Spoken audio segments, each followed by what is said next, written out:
years because of tariffs. Yesterday at the Supreme Court, the case being heard, the justices expressed some skepticism.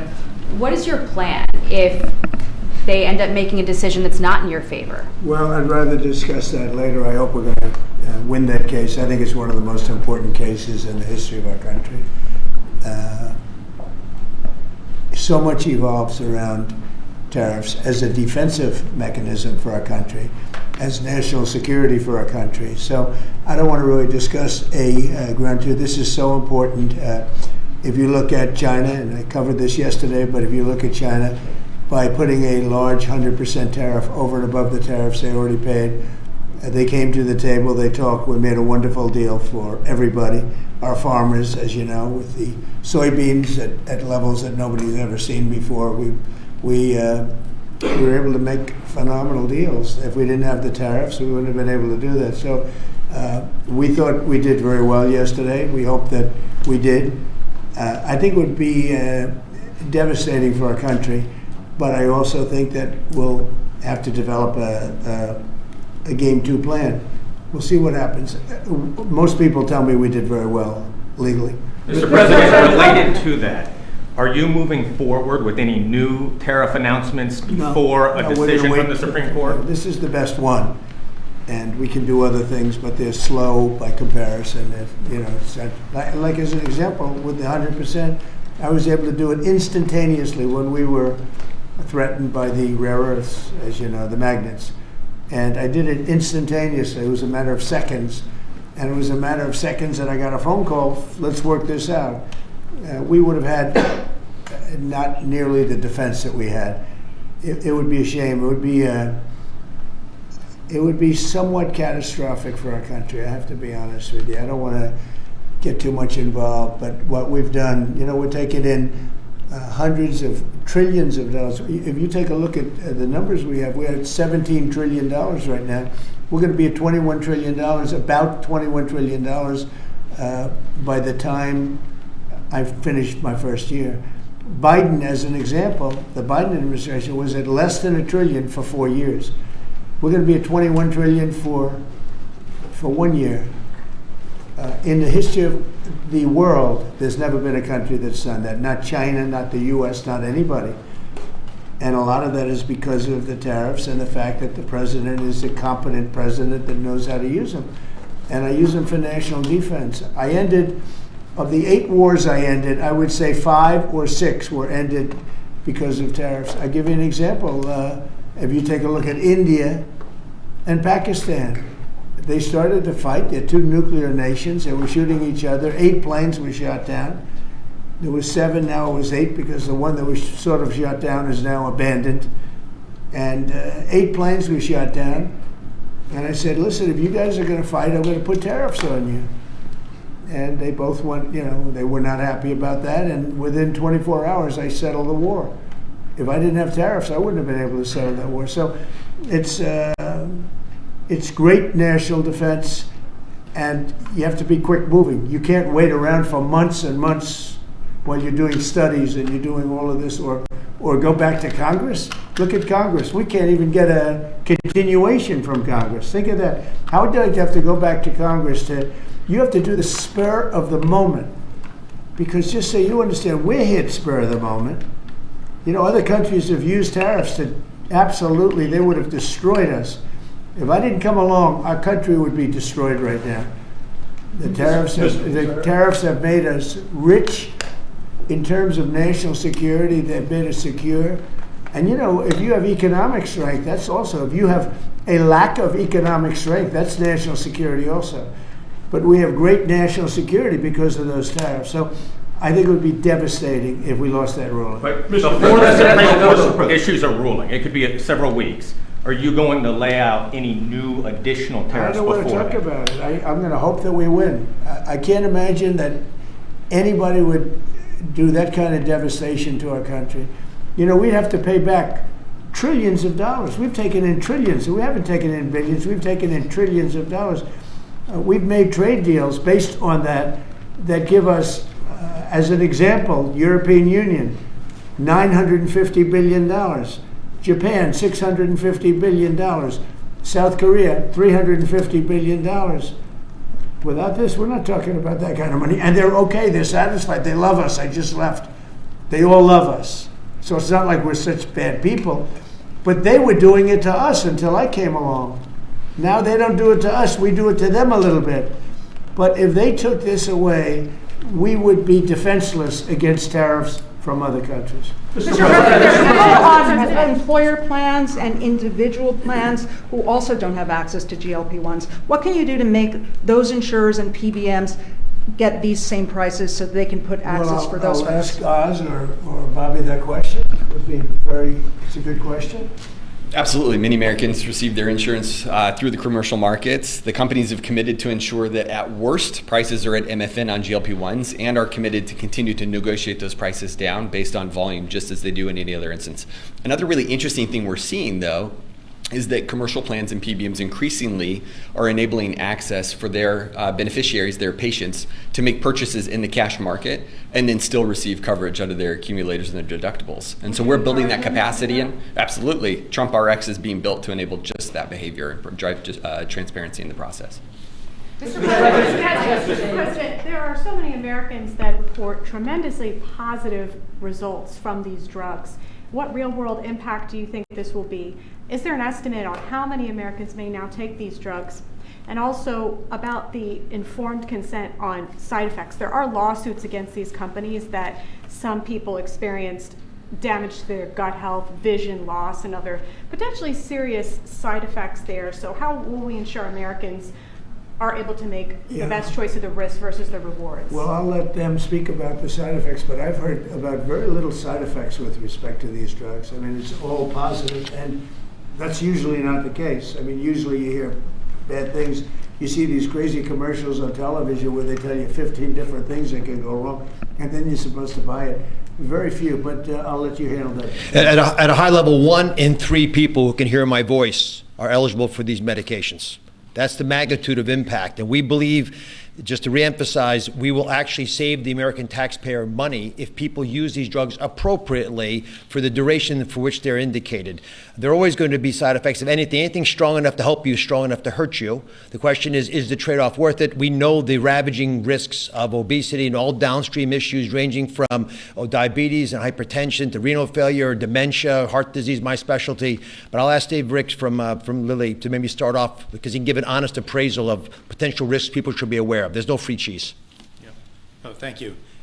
I mean, today, as you may know, there's about 8 million people benefiting from the 2 companies' medications. This new announcement will make that tens of millions that could benefit from it. So it's a huge improvement. But as the previous question, we need commercial plans and other insurers to step into this arrangement. I think probably both companies will work hard to make sure that happens. Yeah, as Dr. Oz said, no drug that can help you has no side effects. Most of them are well known. We've been using this class of medications for nearly 20 years. And that's why it's important that patients go to their doctor and decide together whether this is right for them, and their doctor knows their medical history and has the information about these medications. But we're confident in the safety, but there's always some precautions we should have, and people's own medical histories matter in that decision. And are there any estimates for? Yes. What I would like to say is also that, of course, in my speech I made a comment that what happened today allows us and Lilly to provide medications to millions and millions more than they are getting it today. Today, a lot of those patients are trying to go out there and take the knockoff versions of these medications, mainly because they were cheaper than our medication. With the reduction of the price, hopefully many of these patients don't need to choose their safety over their wallet and now are able to find the real thing at a very decent price. Is that a big problem for you, knockoffs? Sounds like it might be. It has been, yes. It has been. But on the other hand, of course, patients have to be able to afford it. So it has been also our job to make sure that affordability. Are the knockoffs dangerous? The knockoffs are not FDA. The API, the raw ingredient that goes into them, are not FDA approved.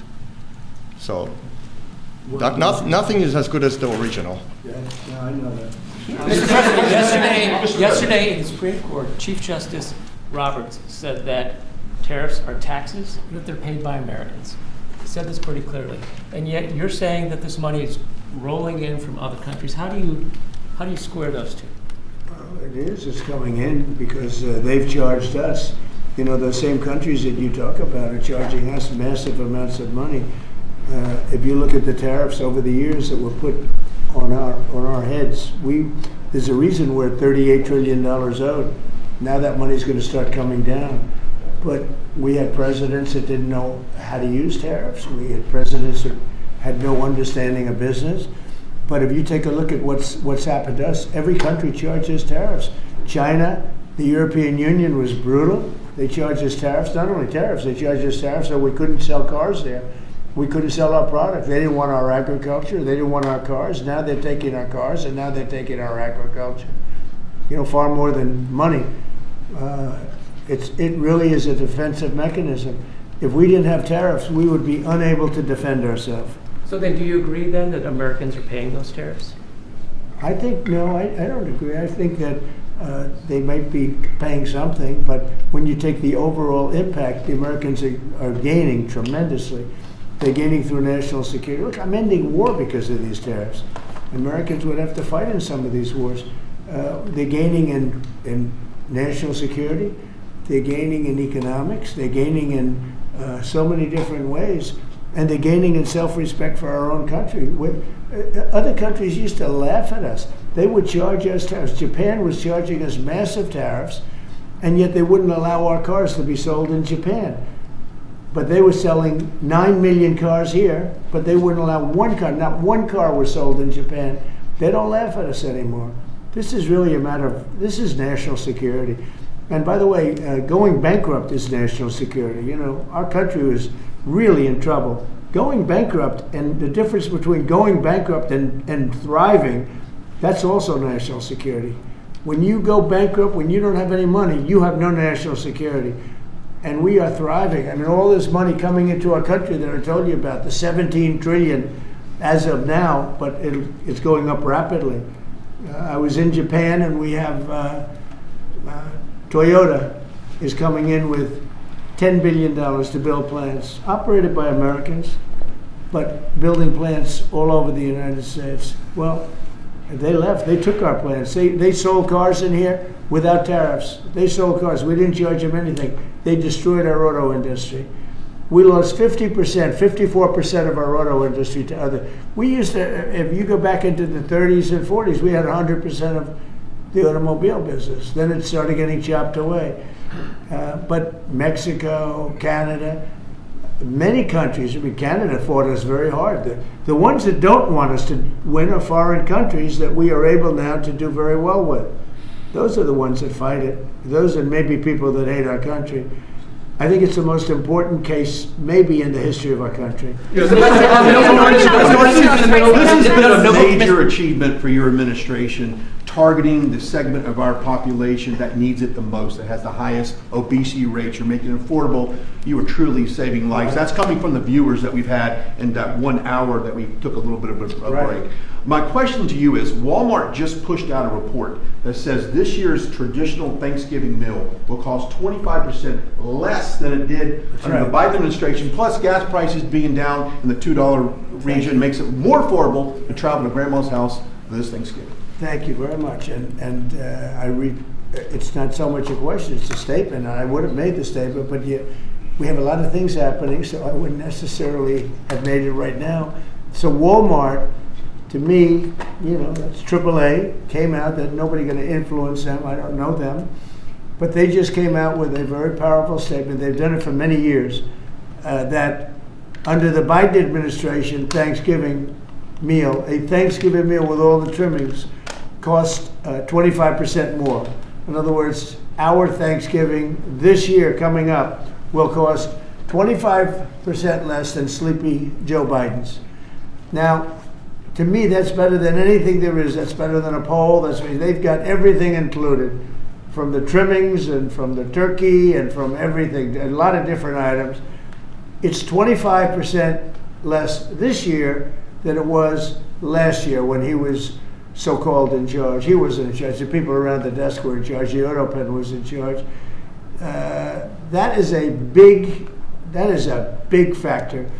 And I was angry last night with the Republicans. They say, you don't talk about this stuff. Nobody talks about it. I rely on a question from a reporter to get that out. We should be talking about it because they talk about affordability. They don't have affordability. We had the highest inflation in the history of our country under Biden. We had high gasoline prices at $4.50, $5 a gallon. They're going to be hitting $2 a gallon with me. They're getting close to $2 a gallon. And when gasoline goes down and energy goes down, everything else follows. What the Democrats do is they lie. We are the ones that have done great on affordability. They've done horribly on affordability. The only thing is they go out and they take commercials how under the Democrats you have affordability. It's just the opposite. We have much lower prices than they do. And we only have one thing, beef, because the cattle ranches are doing well. We're going to bring the beef prices down, and they understand that, even if we have to help them out. But the beef also is not a big difference, but every price is down. The biggest price is energy. We're at almost $2 for gasoline, and you take a look at where they were at $4.50, $5 for gasoline. And when gasoline and energy comes down, everything else follows. And I was so happy. Last night I made a speech, and then I get off the stage. I said, I feel like going up and saying it, because I have a lot of respect for Walmart. And nobody's influencing Walmart. They came out and they said, Trump's Thanksgiving dinner, same things, is 25% less than Biden's. And we are the affordability one. We are the ones that have done a great job on affordability, not the Democrats. And yet, we just lost a couple of elections that were very Democrat areas. Maybe won't be full. They weren't very Democrat when I ran a year ago because I did well in those areas. But we just lost an election, they said, based on affordability. It's a con job by the Democrats. The Democrats are only good at con and cheating on elections. Thank you for the question. No one is in the middle. Question about India. Say it. How is the talks with Prime Minister Modi going on a trade deal? And when going good. He stopped buying oil from Russia. When do you plan? And he's a friend of mine, and we speak, and he wants me to go there, and we'll figure that out. I'll go. I had a great trip there with Prime Minister Modi. He's a great man. And I'll be going. Yeah. Novo Nordisk is in the middle of a 10. You're planning to go to India next year, sir? It could be, yeah. Novo Nordisk is in the middle of a potential $10 billion acquisition for a smaller obesity biotech. They might need your and the FTC's help to see that through. Do you have any issues with that, or Eli Lilly buying a smaller obesity biotech from an anti-competitive Well, I don't know. Do you want to talk about that? I mean, I'd like to hear it. Maybe you should give us a piece of the company, like I've been asking for. So give the United States a nice big chunk of the company. So Novo Nordisk and Pfizer right now are in the middle of an acquisition dialogue and discussion. It's you and Pfizer? It's us and Pfizer. Competing for the company? Competing for the company. Who's winning? And as of today, our bid is higher. And our message to Pfizer is that if they would like to buy the company, then put your hand in the pocket and bid higher.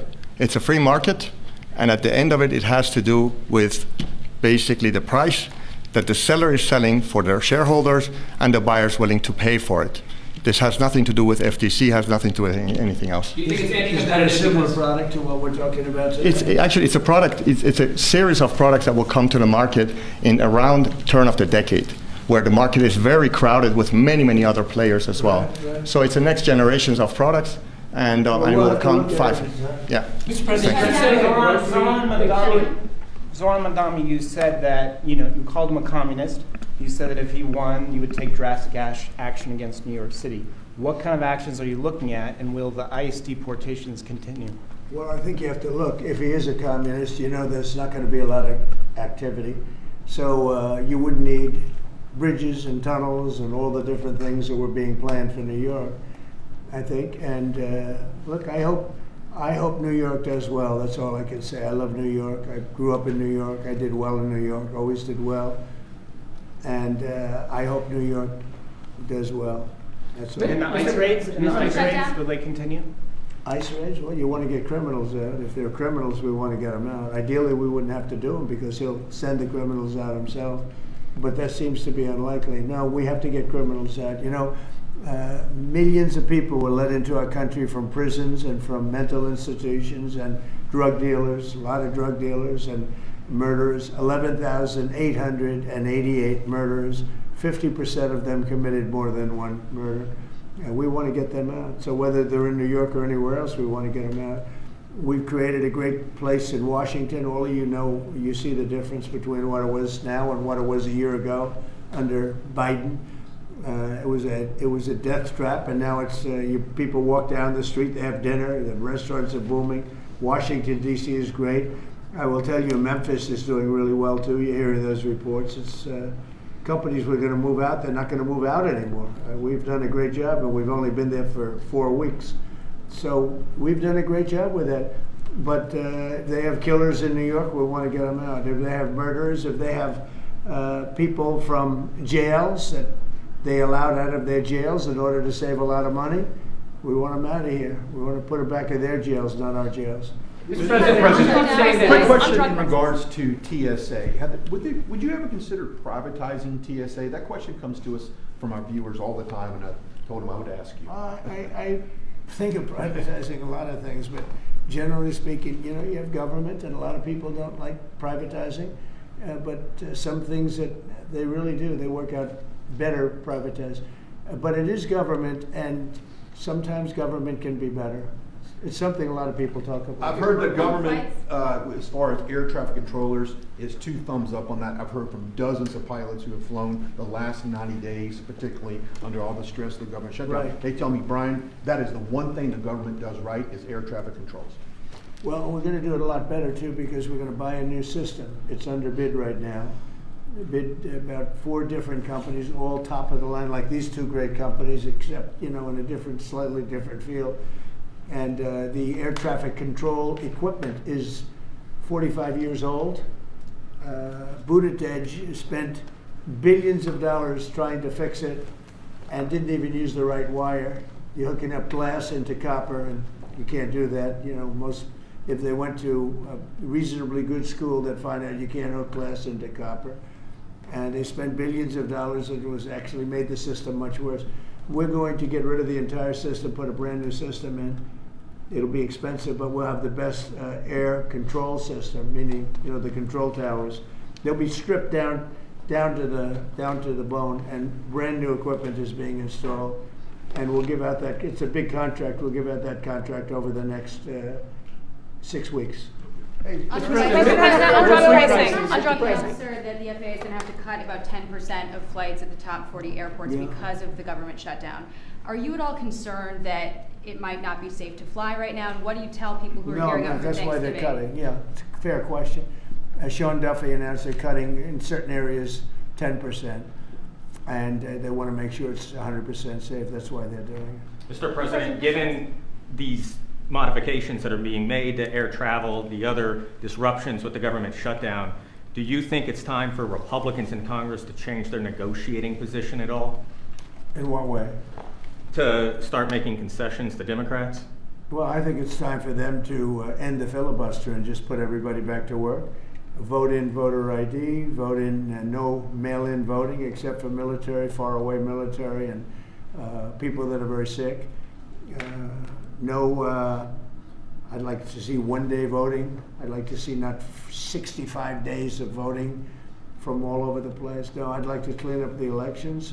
The border, we've done a great job. We have a great, strong border now. But I'd like to see new rules on immigration that can be fair and good, But rules that you'll never get, rules that they're never going to get. There's so many things we could put in, including tax cuts that we could get, and we could do it all ourselves.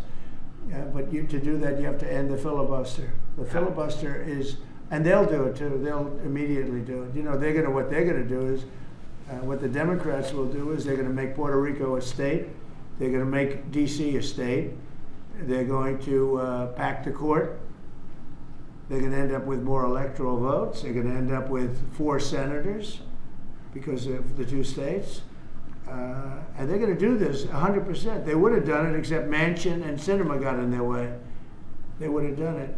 So if they're going to do it, I would do it. I would do it before them. And you think that a little like Israel. Israel attacked first. That attack was very, very powerful. I was very much in charge of that. When Israel attacked Iran first, that was a great day for Israel because that attack did more damage than the rest of them put together. What I'd like to see is I'd like to see voter ID. Who wouldn't approve voter ID? The Democrats. Why wouldn't they approve it? Because they cheat. There's only one reason not. We don't have voter identification, and we should have it. If we got rid of the filibuster, in one day you'd have voter identification. The only reason they don't want it is because they cheat. Mr. President, there's some people on Republicans who would also like to see the ACA tax credits extended for middle-class folks who are buying insurance on their own. Right. Where do you weigh in on that? Well, I don't weigh in, but we're looking at all of that right now. We're looking at all of it. There are a lot of great ideas out there, including for health care, because Obamacare is a disaster. The Obamacare premium is going to go up 17 or 18%, and that's not my fault. I didn't want Obamacare. That's the fault of the people that put it in, the Democrats. And now they want to subsidize further. But you know, where you take it from them, you take it from a lot of other people. We could have much better health care at a much lower price. Will you be doing another one of these drug pricing announcements with another company, or is this the last we're going to see for a little while? About drug pricing, deals that you're everybody's involved, and we're going to get low pricing from. All companies are being involved. We are now going to have, with all drugs, the lowest price anywhere in the world. That's the price we're going to have. And will you have? That's called favored nations. We were stupid nations before. We paid 10 times more, sometimes 15 times more, than they were paying in Europe and other places. So that was really stupid. In 2 years, these will go down. The injectable prices will go down to $250, I believe. But American patients might still look at European prices and say these aren't quite low enough to match that. What would you say in response to people? Well, then we're going to match it because as far as I'm concerned, we're at favored nations. If Europe is paying less, then now there could be other reasons. There could be a distribution, et cetera, et cetera. It's harder to get to, but outside of pretty minor things, this is favored nations. We are going to be paying the lowest price in the world, outside of some nations that are stone cold bankrupt, have no money, and people make contributions of medicines to those nations, including us. We're going to have the lowest prices anywhere in the world, and your drug prices will go down 600, 700, 800%, and I'll be given no credit for it because I never get credit for anything. But nobody else could have done this. So thank you very much. Thank you, guys.